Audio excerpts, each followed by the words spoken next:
Hello, everyone, and welcome to another Zoom meeting. It's an honor to be here again. It's always a fun thing for me to do.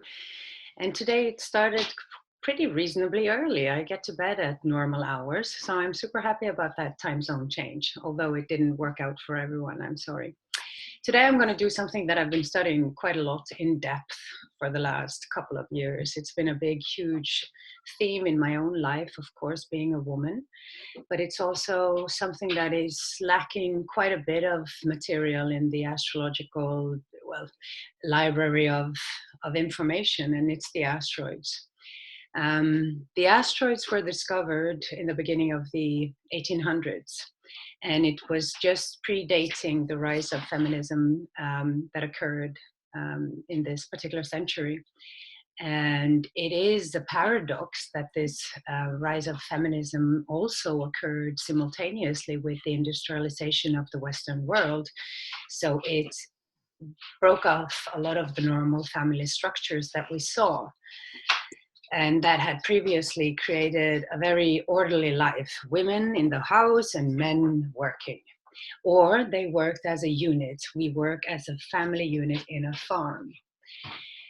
Now, we've seen the last couple of hundred years, especially in the 70s, we saw a very big change happening after the Pluto-Uranus conjunction in late Virgo. And that happened with what happened with the social structures was that a lot of the women got equal rights. It's still something that we're fighting for worldwide, of course. It's not every country that is as privileged as my country, for instance, where men and women are more or less equally paid for the same work, etc. But we still haven't gotten very far in appreciating the true, pure feminine, and there's still so much to learn about what it means to be feminine in a world that is driven quite abusively forward by exploitation of resources, by exploitations of human resources, natural resources, and you know, money, everything we have. It's just driven by abuse. And naturally, the whole concept of the asteroids is that together they form, well, not all of them, there are like millions of asteroids, but together these particular 4 asteroids that I'm going to cover today, VESTA, JUNO, PALLAS, and CERES, they form a very important mythological body in our archetypal realm. So from an archetypal point of view, they're very, very important. And when we do astrology, we do archetypal medicine, sort of. We do an archetype is a complex. It's like a psychological complex, or what Jung would call a universal imprint. That's an archetype. A psychologist would probably call it a complex. And these complexes that are described in the Greek and the Roman mythologies, it would be a shame to leave out the very important mythological special editions of the feminine, because they give so many nuances to what it means to be not just a woman, but what it means to be in relation to the opposite, the masculine, and what it means to be in contact with the feminine within, whether or not you're a man or a woman, and what happens to our world when we get out of touch with this. And what happens when the feminine is weak and wounded, and when the feminine is strong and fulfilled, when it's satisfied. And I believe in balance. I'm Pluto in Libra, so for me it's all about balance. It's all about, I don't put one above the other. It's very important to see that a strong and healthy masculine is within the woman is also incredibly important to hold space for that feminine energy that is always so moving. This is going to be a short lecture. Naturally, I have an hour, but for those of you who wants to go deeper, I'm going to have a webinar on this, the 12th.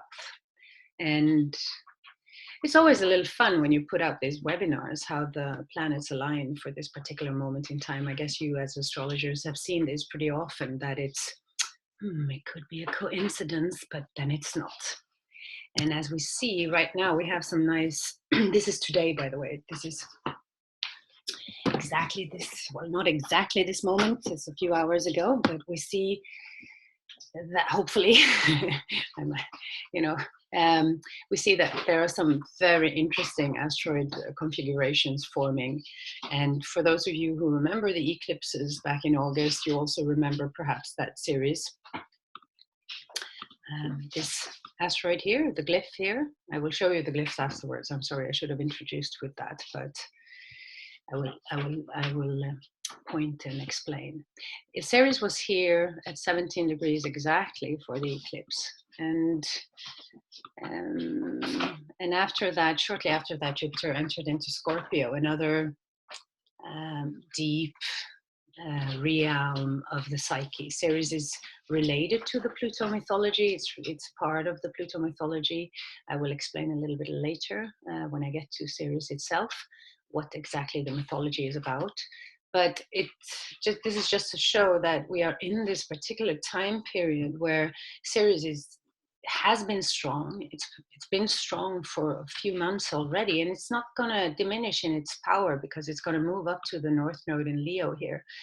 And it's going to show us a lot of these themes that we relate to CERES, being the great mother of everyone.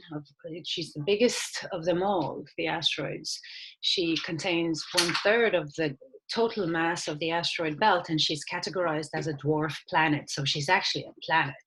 She's there up with Pluto. And it's ironic or not that both Pluto and CERES are categorized as dwarf planets, seeing that their mythologies are so closely entangled into each other. So it's a very strong time for CERES, and the keywords for CERES could be abduction, rape, sexual abuse, etc. So right now we have the Me Too campaign going on, and all these revelations are coming to the surface. I see them as more or less like a byproduct of this incredible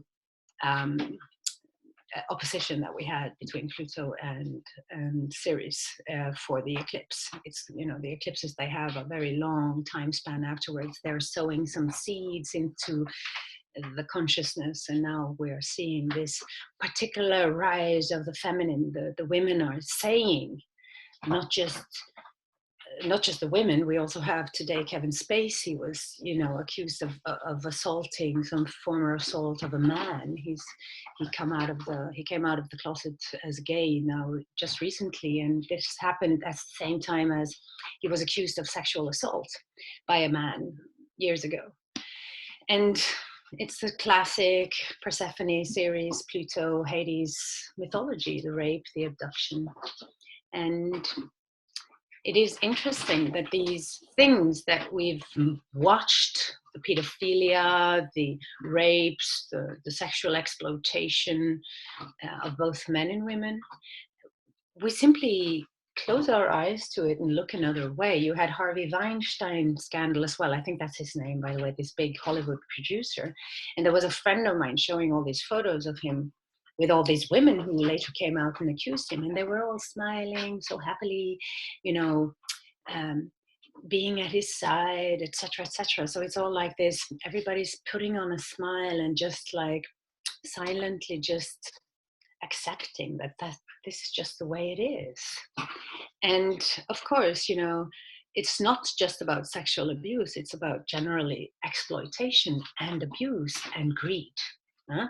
So it's a very interesting time in terms of how to get in touch with and understand and heal the feminine. This is VESTA. I'm sorry for the glyphs. I use a iMac program, and it is, it's IO, it's called. It's a Mac program, and it has slightly different VESTA glyphs than I've seen in Solar Fire, for instance. But this is VESTA. She's now conjunct Venus in Libra. And that's also, I'll get back to this conjunction when I get to VESTA, but it shows that there are some themes related to VESTA's principle that are being emphasized at this particular moment. And it has to do with resting and nurture, self-nurturance, making things sacred again in your own life, beauty, inner beauty, contact with the divine, etc. A very important aspect of the feminine. And then we have Juno over here. The astro Juno was the wife, the rather unfortunate wife of Jupiter. I just have to excuse myself if you hear a lot of noises in the background. I'm sorry. I have 6 kittens around me now, and they're going crazy. So they're just having playtime. I see. They're killing my living room. So you'll hear some scratching, and I can't do very much about it. Well, life. It's life. It's the life of a woman. Kittens everywhere.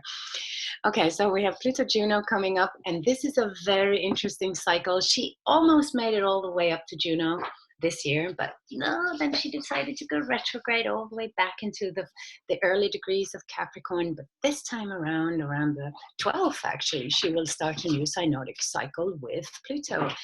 They have that's like an interesting and transformative new cycle in terms of Juno being the asteroids very much related to equal relationships, and she's the wife, right? She's the queen, she's the protector of the village. There are many interesting themes we will explore later today relating to this particular conjunction. And we have Pallas Athena over here in Taurus, and she's retrograde, and she's opposing Jupiter. And Pallas Athena is known to be the feminine intuition, but since she's also making an aspect to Jupiter today, we can consider this a fairly interesting day to explore the asteroids. Yes, so let's move on. This is the current situation of Earth, stress. Now, when we talk about feminine energy, stress, we see a world that is exhausted.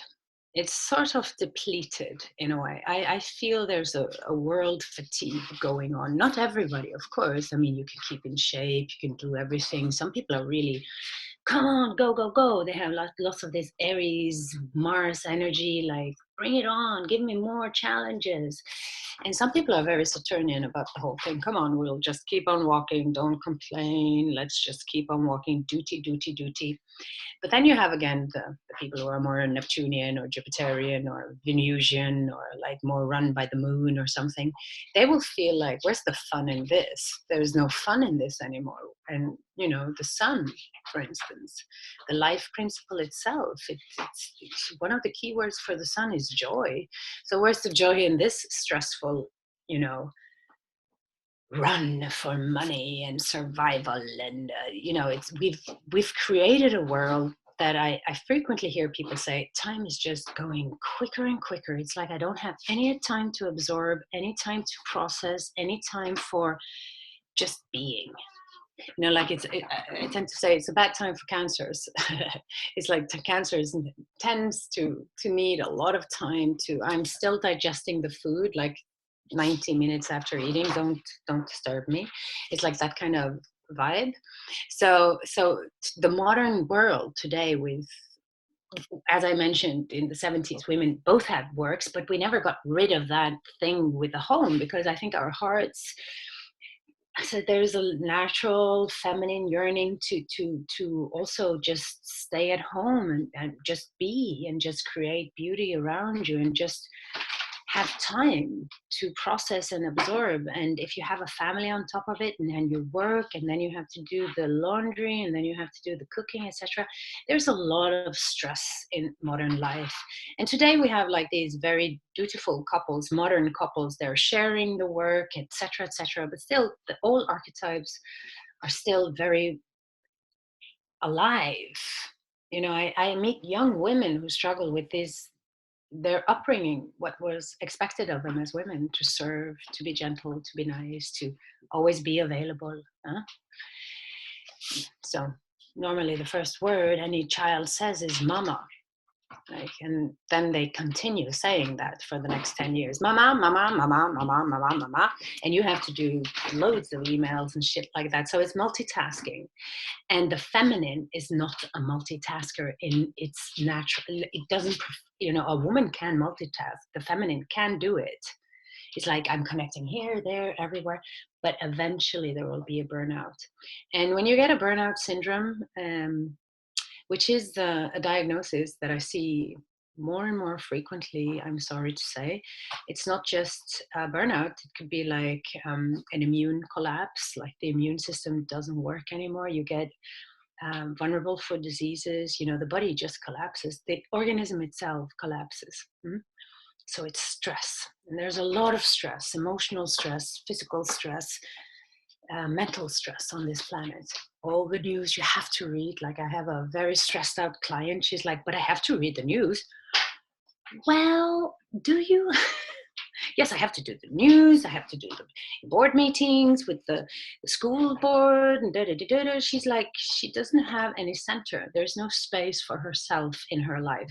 It's like she over manages and and then you add a dash of perfectionism on top of it, which comes from very high expectations, and then you get a collapse after a while. And people don't treat it because they do the masculine, come on, keep on moving, the Saturnian duty kind of like push push push, don't be weak. So we tend to associate feminine with weak, which is like, complete distortion of the power of the feminine. So here's another beauty, the relax. This is something most people seem to be afraid of. At least a lot of people seem to be afraid of relaxing. Either that or they cannot relax. They have no idea where the relax button is.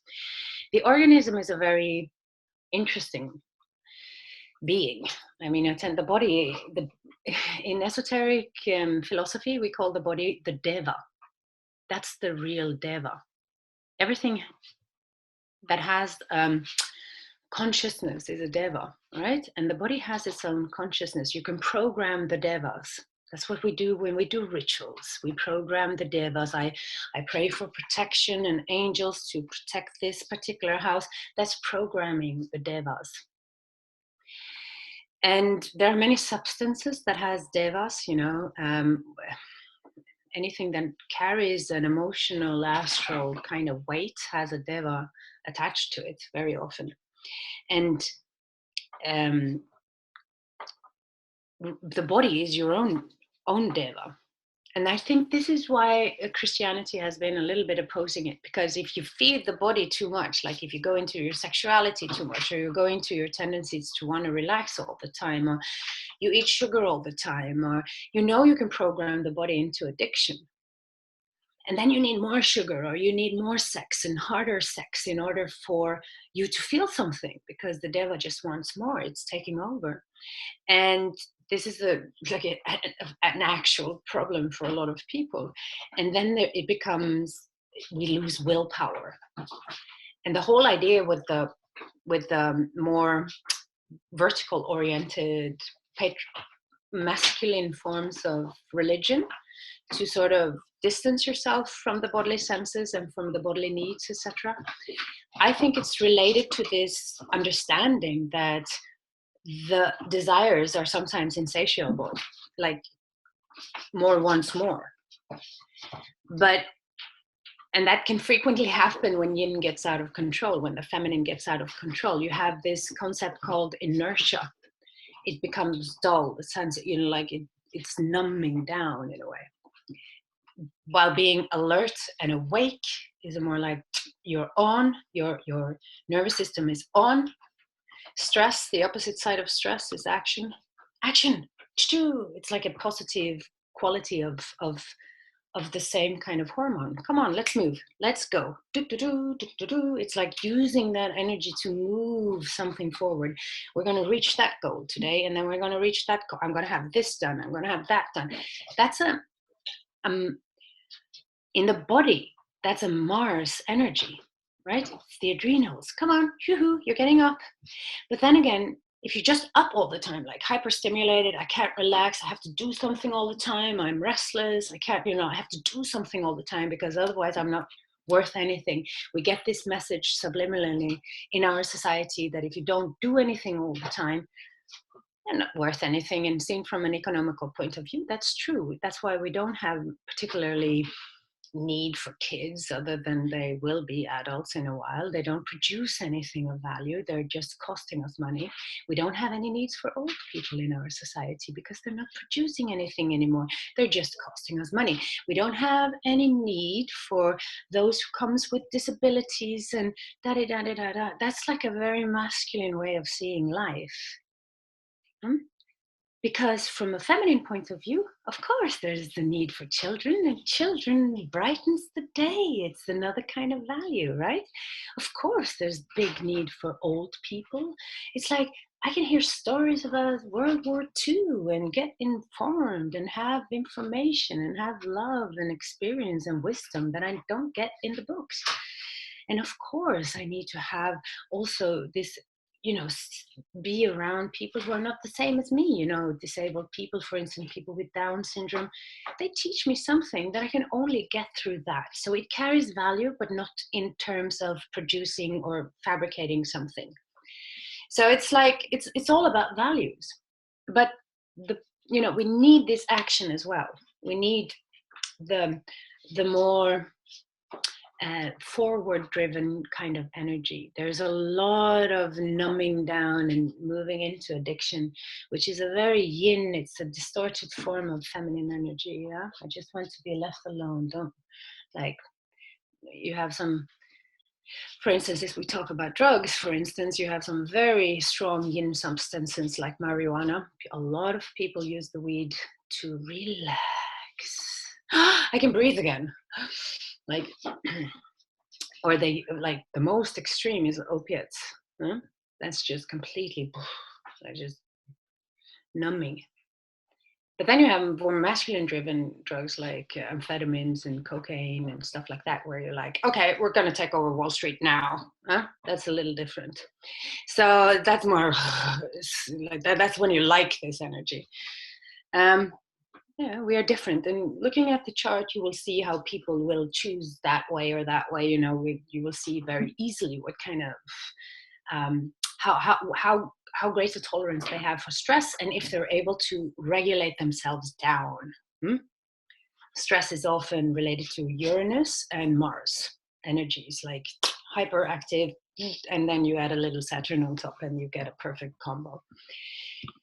Relaxation, it's more like, oh, welcome to Venus. We're just chilling over here, and it's just an exploration of beauty. Did you see my nails? It took 3 hours to make them. Yeah, aren't they beautiful? It's like, I love them. And you can just sit and just be in this particular kind of beauty. Indulging in the senses, in breathing, being one with the goddesses really has to do with feeling the sweetness just arising in your body. It is an experience rather than something you produce. It is there for its own, it has its own value. It's just because, like Sting would say, music is its own reward. It is you coming home after work Friday, you put flowers on the table, you make some good food for yourself, you clean the house, you may create beauty and harmony around you, and then you feel this sense of oneness with your body, with your breath, with your being. It's being. Now, if we have a lot of, the nervous system has two switches, on and off. And if we're on all the time and we never know how to take it off, turn it off again, we get into a problem energetically speaking. And I think that's a little bit the ecological catastrophe we are about to have to take the consequences for in the coming years, most likely. Because we've been stressing Earth. It's like we're not allowing Earth to rest anymore. We are not allowing these natural cycles of use and rest, and that's why we are all, running so much. And it's not making us happy. If you have good contact with the feminine, you will feel very satisfied. It's not very ambitious, of course, but you will feel extremely satisfied. You will just be like, don't disturb me, I'm fine. And it's very independent. I think a lot of our codependency issues comes from us, especially women, because we are more dependent on that kind of quality, I think, biologically, definitely. because we have all these hormonal cycles. It's like, oh, I'm reaching my period now. I don't think I want to move today. But society is not giving us that space anymore. Like in Norway, we have 1 year of maternity leave. And we have to share with men now, but that's okay, you know, like, but in terms of how the female body works, we should have had 3 years. 3 years. It's a great investment, but you know, no woman would want to be 3 years home with her children now. She's ambitious. She wants to be free. I understand that.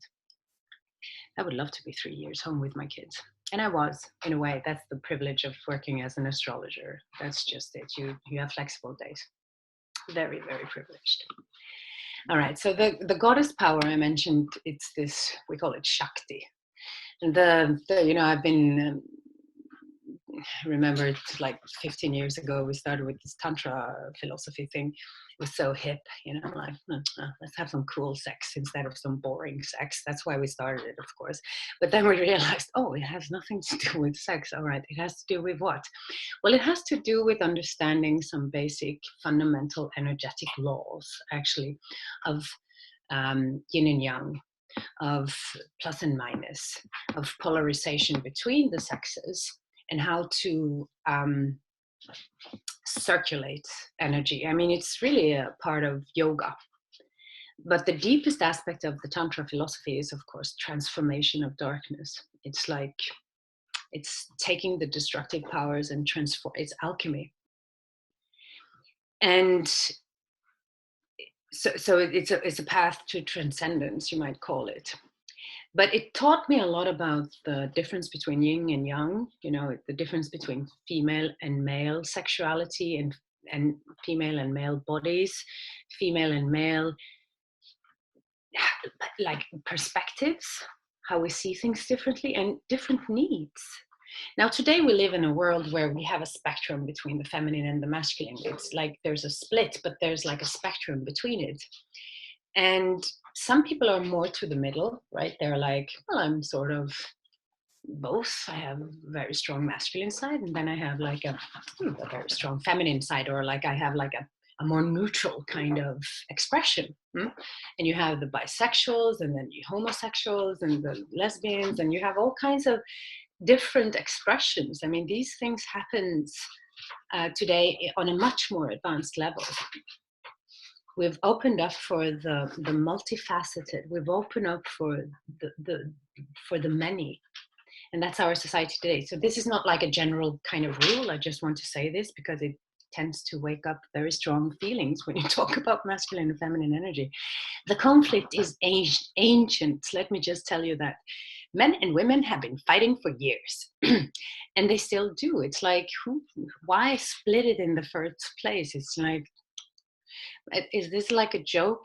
But it is to understand that these particular polarities, we have this in the Eros and the Psyche mythology, Eros being like the god of love, and being the primordial god of love. He was the one who connected things. We see him as Cupid in later versions, like the one shooting the little arrow and then somebody falls in love with another. It's like how things come together and become one again. And body and spirit becomes one. And it is horizontal and vertical, it becomes one whole circle. So that's the ideal. But of course, if there is a suppression one way or the other, we will have this imbalance that we see today. You know, a lot of people have trouble with intimacy. Intimacy is a very feminine realm. Let's talk about emotions. It has to do with, I tend to use the chakra system. Like the chakra system, you have two gates, one on top. That's like, hello, this is my contact to creation itself, to something, a power that holds everything together. And it moves through my spine, and it goes through my feet down to earth, and it connects deep into earth.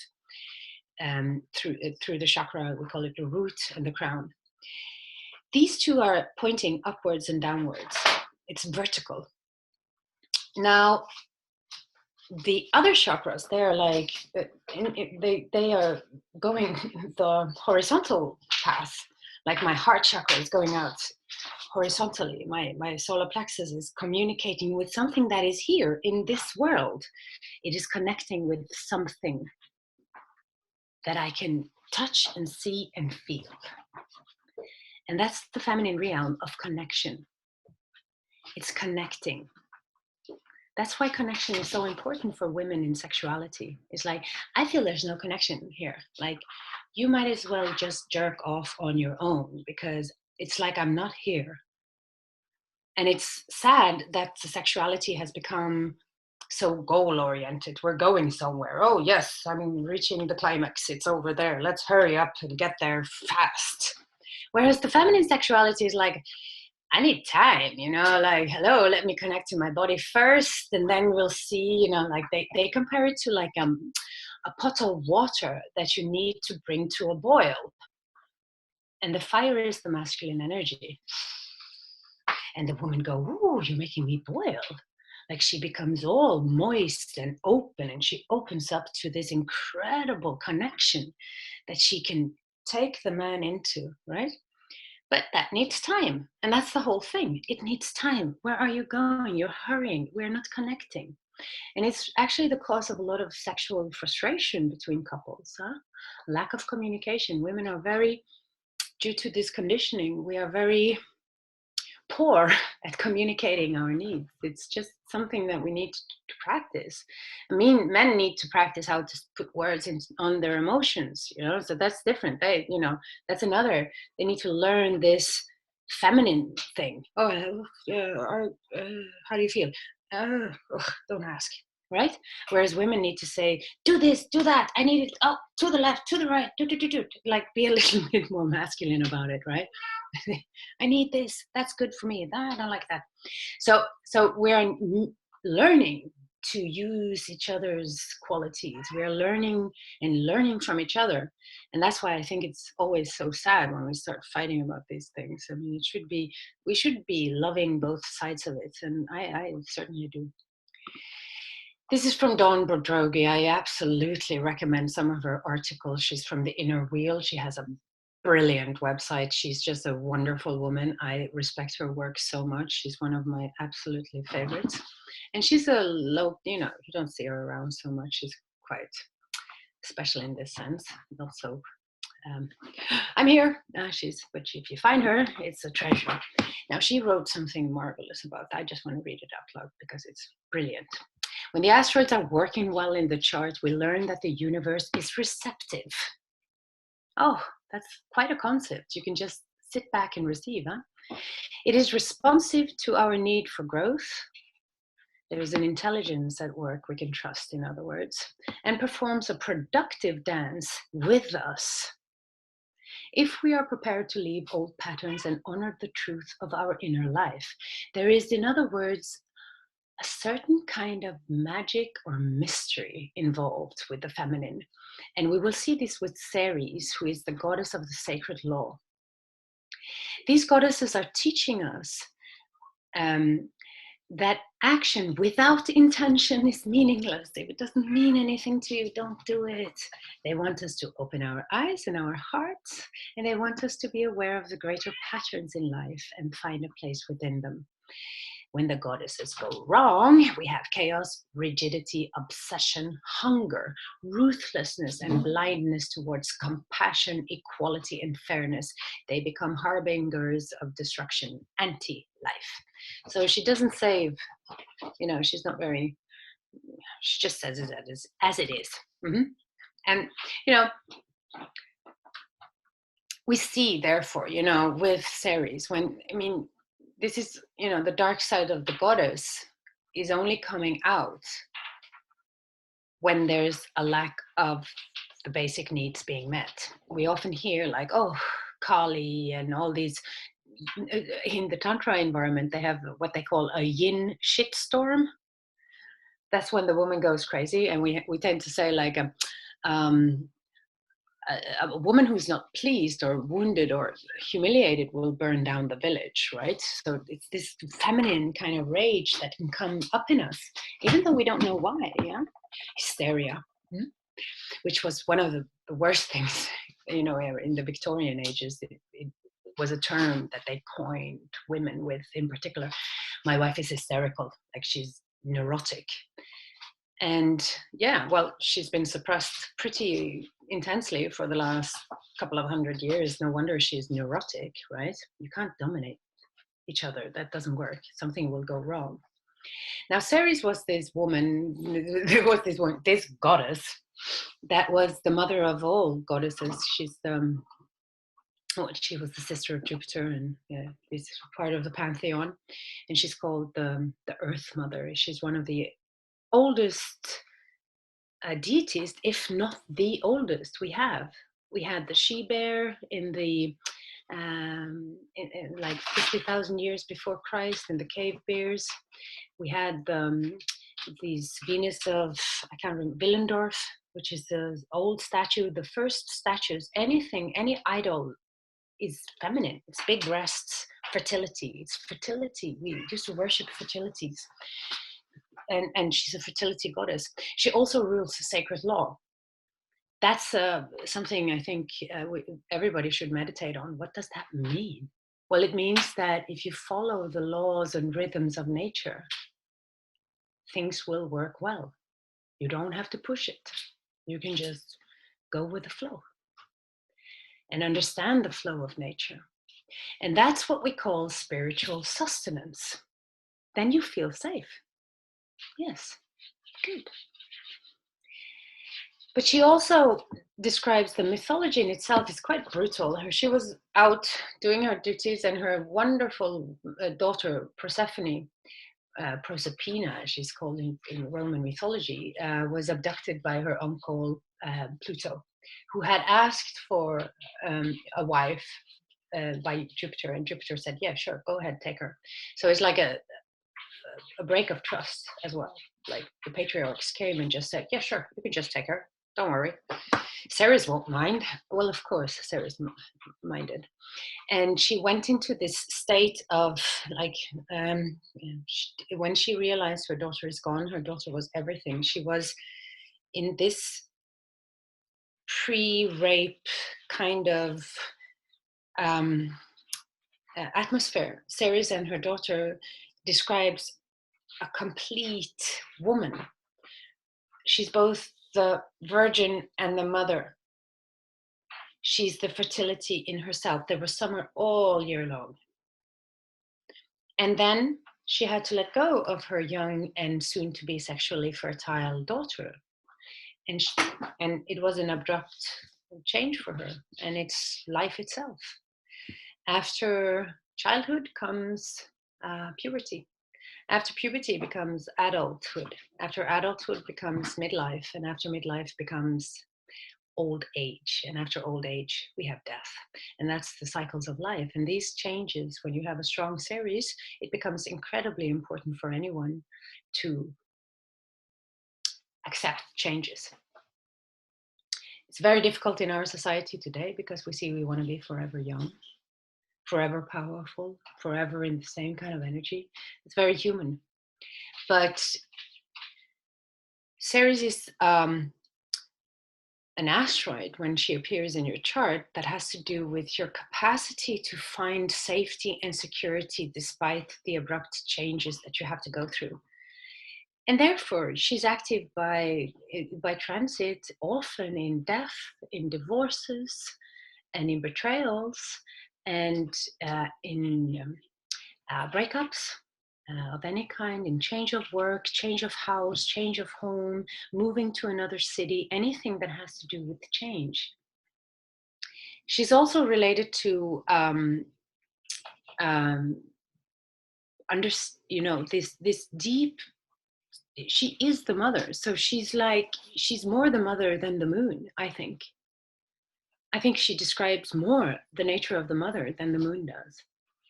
I look at both to get an impression of the mother, not necessarily the mother, it can be the father too. I frequently get this like, so your father was your mother. Okay, I get it. But she's related to our capacity to nurture ourselves. And she's very, very, she's very present in eating disorders, for instance, huge in eating disorders. And I've worked a lot with eating disorders, and just recently there was this. I did a soul flow with a woman who, shared with me her experience with what it was that she really needed. She needed time, she said. Time to what? I need time to process. There were so many changes that I lost my identity. You lose your identity. Like many people who go through lots of serious changes in their youth, they feel like my parents divorced and now I don't know who I am anymore. I don't have a house, there's no home. It's this uprooting. And what happens then? After she lost her daughter, she lost her identity. And how do we deal with that? Well, normally we just deal with it in a very destructive, self-sabotaging way. We start to hurt ourselves because we don't want to deal with the pain. We are talking loads of pain. So therefore we see this series when there's so much grief, there can be rage. There can be like rage towards the mother for not being able to comfort.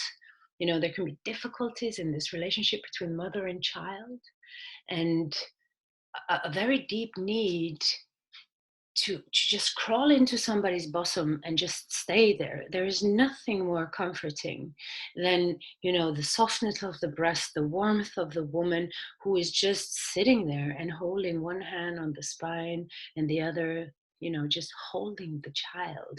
And inside, we're all children. We all need that kind of, just hold me. I just need a hug. That's what I don't need any masculine explanation of what to do right now, baby. I just need a hug, okay? Don't give me solutions. So that's just that's how we regain a healthy biochemical environment quicker. A hug, oxytocin. It has to do with bonding again, with something that is stable, secure, and safe. Now, we don't have that available all the time, alas, I have to say. But you see CERES very prominent in the workers that deals with this nurturing kind of professions as well. A very good example is a person who's a midwife, for instance. I would expect a strong CERES then, right? Or somebody who works in the nurturing professions in one way or another, be it man or woman, it doesn't really matter. The Eleusinian rites, of course, is also associated to this. These are the mystical rites of facing death. So it's, that's the deeper aspect of it. And that's just something, it's the mystery path of Ceres and Pluto. And it is about understanding that after dark comes light, after night comes day, after death comes life. Everything is cyclical. So eventually Proserpina, she was released from the underworld, although she had eaten some of these seeds while she was there. She was bound to Hades 6 months or 4 months a year, and then she could celebrate with her mother life the rest. And every time her daughter goes into the underworld, she goes into grief. And everything withers and dies, so everything rests. And it also tells us that there is a time for everything. There's a time for grieving, there's a time for rejoicing, there's a time for everything. We have to hold space for that, and that's nurturance. No, you can't do that. I don't have so much feelings. It's uncomfortable for me. I don't have time for it. Right? Yeah, I'm sorry. I'm like a lot of women are excusing themselves for being difficult. Sorry for being difficult, but I just need to cry half a bucket of tears now, Why? Because that's my nature. I'm this cyclical queen. And today I see as well, series like you have, for instance, Jane Fonda said, women are privileged to be able to enjoy the whole year, while we women, we only have the spring. And she's talking about beauty and sexual attraction, etc. And I think that's such a loss of the wisdom and the beauty of the feminine. Now, here she is. This is a serious person. I mean, I guess Jennifer Lawrence is known to all of you. She's a feisty one. Look at how incredibly beautiful and sexy I think she is. You know, she has shape. She's not like, well, she's thin, of course, but you know, in Hollywood standards, she still looks juicy. A lot of them looks extremely skinny, like it's the anorectic kind of ideals that run our society today. She's more juicy. And she has this Sun series, and this is what she said: in Hollywood, I'm obese. I'm considered a fat actress. I eat like a caveman. I'll be the only actress that doesn't have anorexia rumors. I'll never gonna star myself for a part. I'm invincible. I don't want little girls to be like, oh, I want to look like Katniss, so I'm gonna skip dinner. Yeah, she's certainly coming out as a mothering energy in this particular thing. Huh? She's like, I'm not going there because that would be a bad ideal for women because I'm a woman. My breast will be big one day and small the other. My ass is going to be big one day and smaller the other day. My belly is going to stick out one day and be flat the other day. That's the nature of the feminine body. It's always changing. Yin is always changing.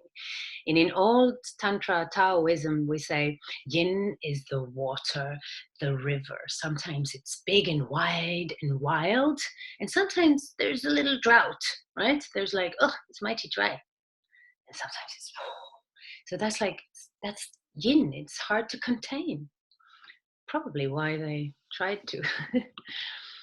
And Christina Brown, another example of a serious person, she's not so happy though. This is a sad one. She's the daughter of Whitney Houston, if she was unfamiliar for you guys. Some Ceres in Pisces, not so healthy. Ceres in Pisces could mean some issues with nurturance and sustenance, and an unhealthy relationship to a mother definitely could be so. Mother is showing some Neptunian traits, and we know that Whitney Houston was way into drugs. Well, when she had her.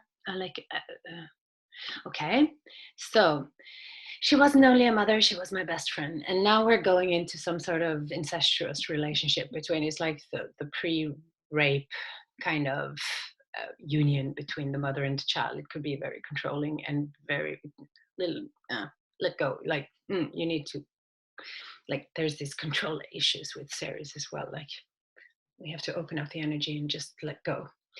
And that's hard. Letting go is part of the keywords for Ceres. She was a sister, a comforter, the spirit that she had. No matter where she went, no matter what she said, she touched everyone. So she was looking up to her mother like crazy. And when she died, it only took 3 years before Christina died too. After a lot of abuse, anorectic, she got anorexia, pill abuse, she couldn't deal with the pain, and she died. I mean, that's like the unhealthy symbiosis between a mother and a child. The mother is not there to have her needs met through her children. Mother give, children receive. And hopefully there's respect. Beyonce, another wonderful, voluptuous and curvy woman, actually. She's the queen bee, yeah? She's definitely the mother of the pop stars, I guess. I truly believe that women should be financially independent from their men. Let's face it, money gives the men the power to run the show. It gives the men the power to define value. They define what's sexy, and men define what's feminine. It's ridiculous. And she's so right. It's ridiculous. So you're going to tell me how to be a woman? Give me a break. All right, so it's interesting. I mean, she definitely is a serious persona. You will see that through her lyrics and through her persona. Many says it's staged, but it's still informed by something. I don't care about, what people think about Beyonce. I just care about what her symbol and what she symbolizes. And she's definitely an idol for many. She's a mother figure for many aspiring women. And she shows them that you can be strong and feminine at the same time. And there's often a very strong feministic streak with Ceres. Absolutely, she's a feminist. She's equal. She doesn't need a man. So Oh no, don't tell me. We just have 5 minutes. Are you kidding? What's wrong with Yeah, it's me? about 10. Well, probably about 10. All right, I'm going to go through this very quickly. So, Vesta, we're going to have Vesta Venus today, and Vesta is our capacity to connect with the sacred inside. Now, what does that mean? Vesta is the sacred fire in the middle of any house. You know, she was the hearth, the heart, the hearth. She's the fire. She's a fire goddess, huh? And you will see that in her, when you have contact with Vesta, like for instance, the writer who wrote all these books, I forget her who, she wrote like, Miss Maple and stuff, like this crime writer, she had a very strong Vesta. She could stay alone. Like, look at the Vesta symbol. It's receiving something from above, like this sacred flame. It's a union with the sacred within. And it's that kind of inspiring sweetness you get into when you're embodied by the feminine. It's like it protects the energy of everything through its mere beauty. You don't want to ruin something that is beautiful. If you put flowers on the table, people tend to psychologically not want to make such a mess around them. Beauty creates harmony. So if you create beauty in your house, you become more tidy, you become more clean, you want to keep it clean, you like beauty. You know, it's this appreciation of of life as a sacred space. Keep things sacred. Everything is a temple. Now, therefore, it can be difficult for Vesta to be in relationships. She prefers to be alone because she gets easily disturbed. It's a very sensitive fire energy. She knows what she loves, and it's that capacity to know thyself. I mean, if you have a strong Vesta, you definitely know.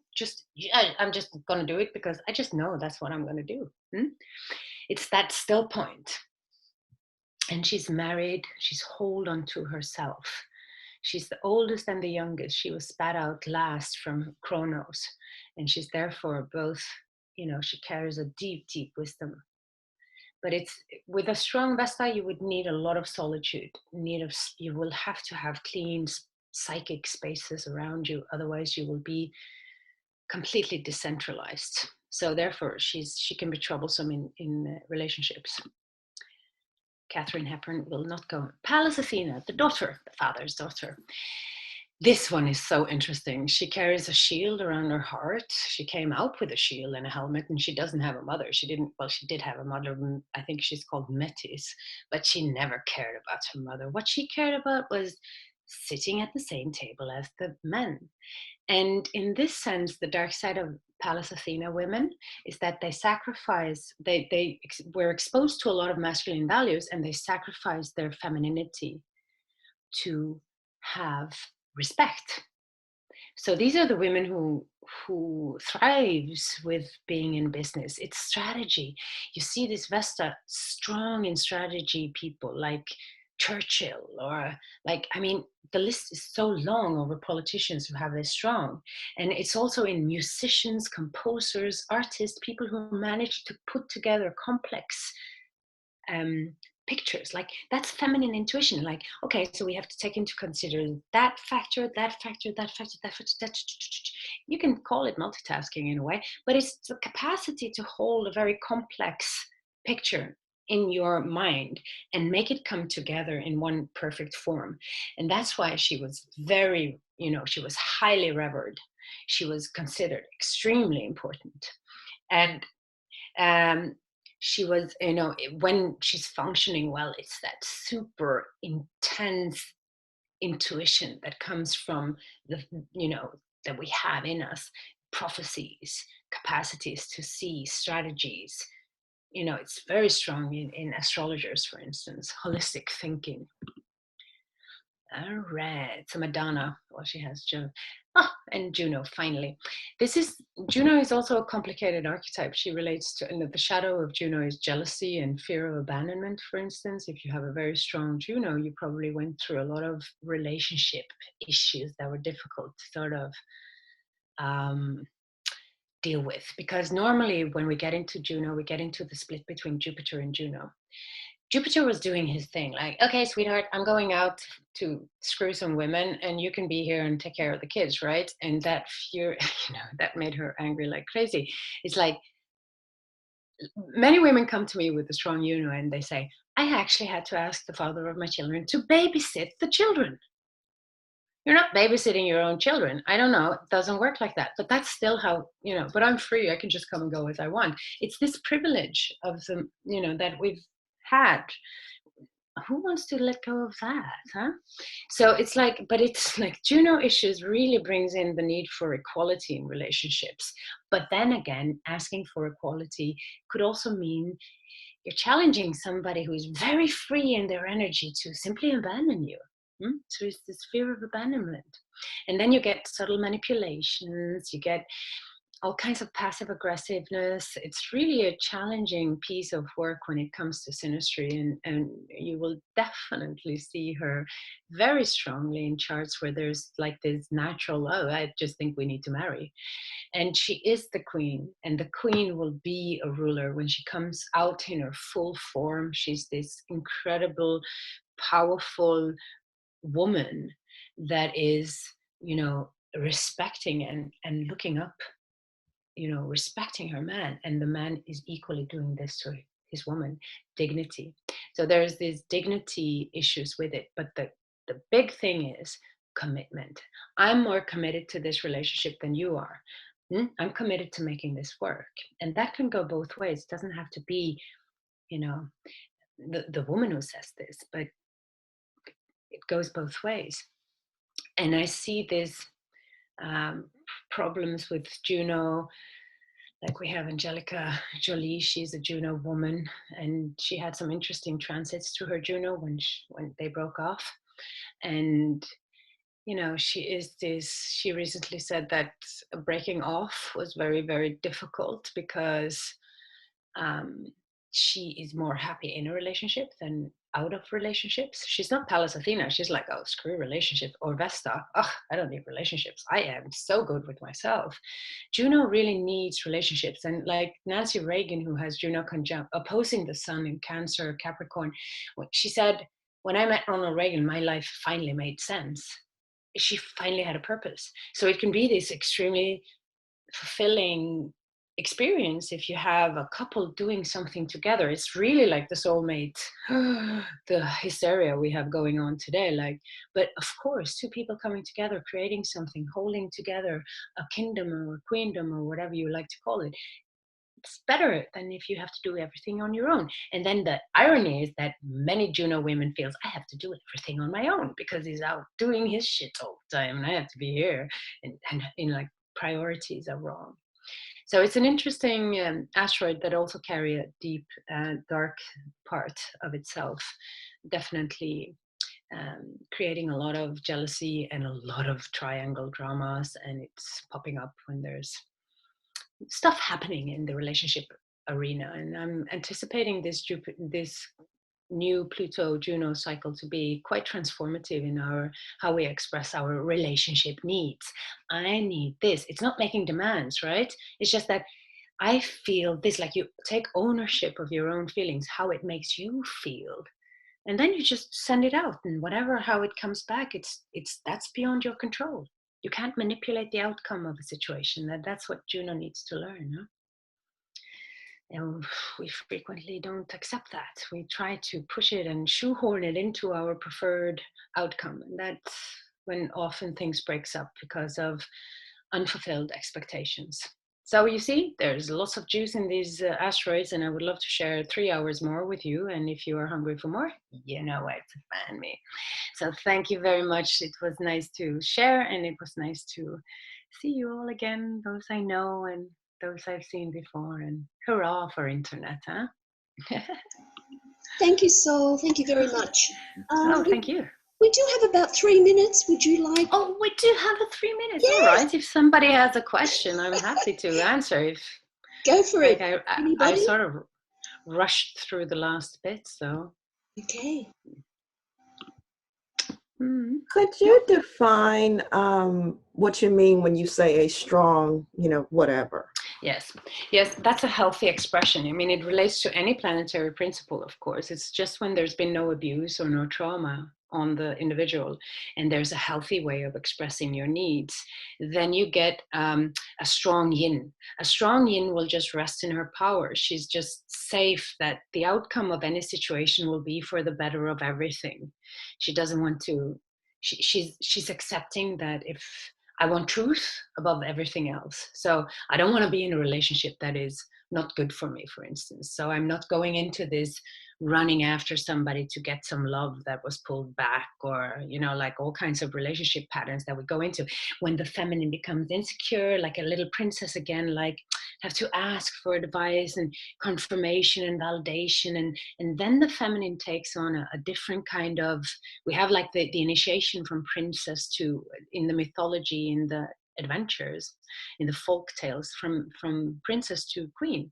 And the queen rests in her power. She's just wise. She has her owl, the Pallas Athena symbol. She has her wisdom. She has her own center, the Vesta.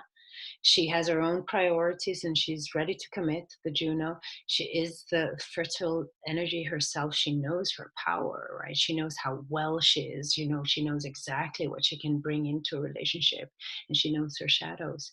So she's not taken by surprise by any subconscious energies. And, you know, the Persephone mythology deals a lot with this darkness of the feminine psyche, because there in the underworld, she learns to deal with Hades, Pluto, with all these the difficulties of the feminine, you know, the insecurities, the many fluctuating emotions, the hormonal changes, her sexuality, for instance, many things.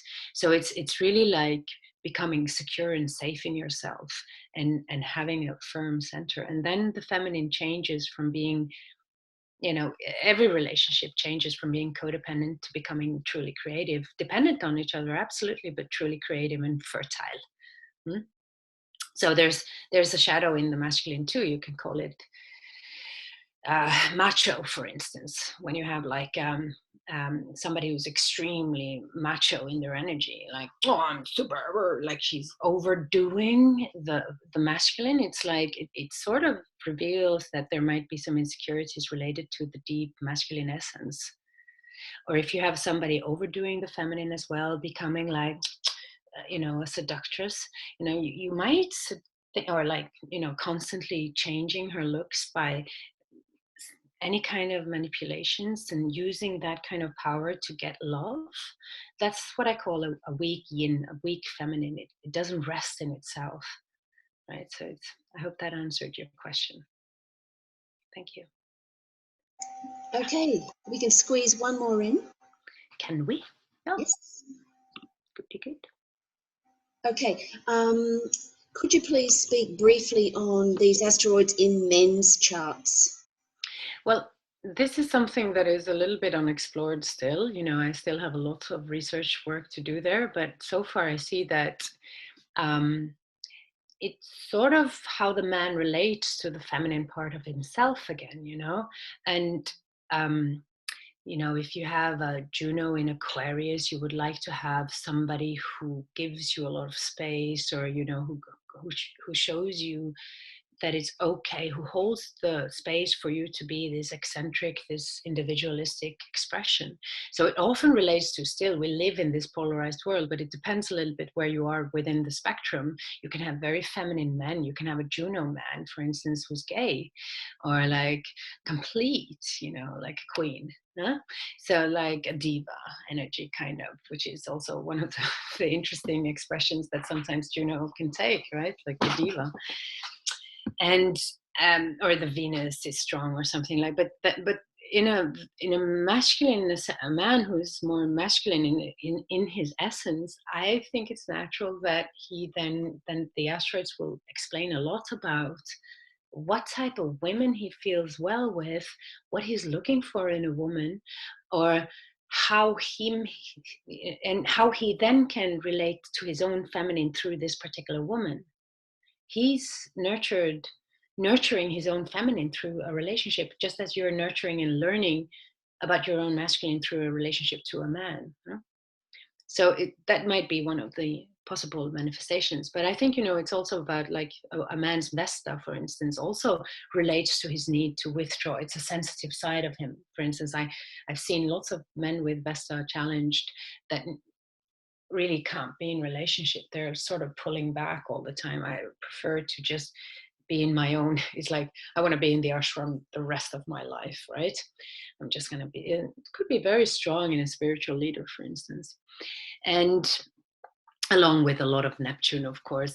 But, and then, you know, Juno man would be very relationship oriented. I feel half naked without my wife. My wife died. And then he falls asleep 3 days later and he dies as well. You know, this is the Juno relationships. It's beautiful. And Pallas Athena, oh my God. I mean, in a man, like you have so many men. I just recently wrote a big chapter in a book about this. And I did some research on the Pallas Athena. And I was completely flabbergasted by the amount of political strategists that has Pallas Athena strongly in their chart. It's like everyone, you know, everyone is like the last 200 years, anybody who was anybody had Sun, Pallas, Mercury, Mercury, Pallas. It's the capacity to use that brilliance that is Pallas Athena. So she's an intellectual, feminine intuition, and she's excellent to have when you work with strategists. Now, for instance, the man of Marie Curie, he was a very Pallas Athena man. So you can also see that a Pallas Athena man would very much like a woman who has something inside, you know, like a flaming mind, a strong mind. He wouldn't want to be with a woman who is not interested in simply, you know, like beauty, for instance, or he would want something with a strong mind. So it's definitely active in men. But you know, their relationship to the feminine is very dependent on their sexual essence. And I think that's also goes for women. It's like not all women will find the asteroids as vital for them as other women.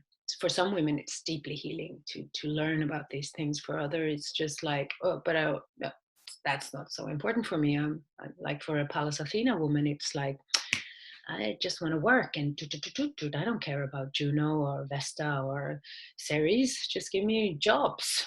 That's what I want to do. Like, so it's different. It's very different. We are individuals and we resonate deeply with some mythologies and archetypes, and others we don't resonate with. And the same goes for men when it comes to the asteroids. Absolutely. Now, of course, CERES tells something about the mother of the man. She's interesting. CERES is primary for me. Okay, excellent answer. Thank you so much, Sol. Thank you. And would you all please thank Sol Jonassen, everyone? Thank you, Sol. Oh, Thank you, Linda. Thank you. That was Thank amazing. You. Thank you. Beautiful. Thank you, Lauren. Woohoo! Thank you, Amy. Thanks. Thank you. Bye-bye. Thank you, Chuck. All right.